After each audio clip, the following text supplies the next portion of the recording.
Hello and welcome back. So now we are at a point where we know how a control is passing along throughout the application. To summarize, if we go back to our view, while we are at the home page, when we click on index.html, because it is .html, it is being caught by dispatcher servlet due to the URL mapping done in the dispatcher servlet. In the web XML for dispatcher servlet. So here it is.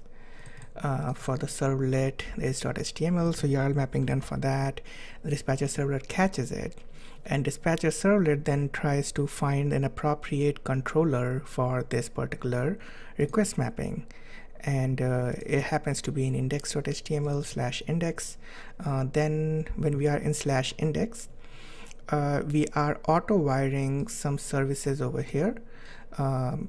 And we are calling the methods of those services. So if we go inside these particular service implementations, and over here we see that we are auto wiring a teacher repository, and then if we open the teacher repository, we see that teacher repository extends JPA repository, and a bean of teacher repository is handed over as an auto-wired bean teacher repository over here, and find all method of teacher repository is run to get all the teachers, which is then in turn sent back with the list as a result to this particular call, and the size of that we are assigning to t count.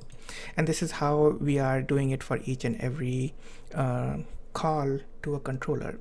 Once the controller runs these service methods, it is adding these attribute values to model object.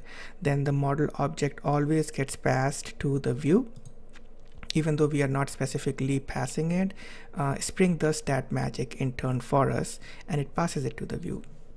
Now if we open our index.jsp page, we see that these three variables are available for us to display right on the JSP. So end to end, this is the flow that is happening, and this is actually all that I wanted to talk about this particular application. I will be making this application available on the GitHub page, and links to that would be there down below in the video description. If you have any questions, any comments about the video series, please let me know. Any other questions that you have specific to Java or in general any open source technologies, then feel free to ask me and I will try to answer them. Thank you so much for watching these video series, and I will see you into the next set of videos. Thank you. Bye-bye.